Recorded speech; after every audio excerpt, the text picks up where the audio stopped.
Nous avons beaucoup parlé de l'homme au cœur des sociétés. Je voudrais inverser le miroir et parler des sociétés au cœur de l'homme. Et faire de l'homme une interface entre ces microbes qui nous attaquent et ces microbes qui nous font vivre. Qu'y a-t-il d'humain dans l'homme en définitive? Alors, nous sommes entre guerre et paix et quelques chiffres peut-être pour situer le problème. Les microbes, il faut le rappeler, les microbes sont responsables de 25% des décès dans le monde, 14 millions par an, 2/3 des enfants de moins de 5 ans, et c'est la première cause de mortalité dans les pays à ressources limitées. Le chiffre est impressionnant, 335 maladies infectieuses nouvelles, vous en entendez parler tous les jours, on parle de Zika aujourd'hui. Et en même temps, d'un autre côté, nous avons 100 000 milliards de bactéries, 500 espèces différentes, et encore, nous n'avons pas fini de les découvrir dans le corps humain. Si nous prenions, chacun d'entre nous, individuellement, un patient, une espèce de moulinette, vous apercevrez que 99% de nos gènes sont en fait des gènes des microbes, et principalement des gènes de bactéries. Il y a 10 fois plus de bactéries, on va revenir à l'homme, 10 fois plus de bactéries que de cellules humaines.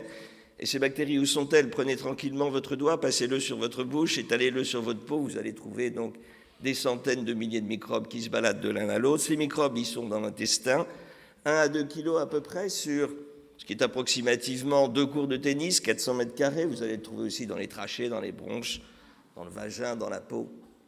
Les microbes nous habitent. Les microbes, revenons à un tout petit mot d'histoire. Je ne sais pas si vous le savez, mais le microbe a été inventé par Émile Littré pour Pasteur en 1878.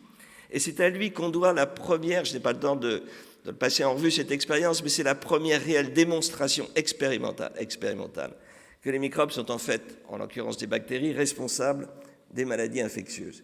Et pourtant, en refaisant la littérature et en cherchant à savoir de quand datent les premières découvertes, les premières descriptions du microbiote, eh bien, on le doit à Antoni von Leeuwenhoek. Vous voyez, on est au XVIIe siècle, au moment où on ne se brossait pas les dents, mais lui a eu le courage, peut-être, de passer un doigt sur sa dent, de le regarder au microscope et de voir ces étranges animalcules qui sont les premières démonstrations du microbiote buccal.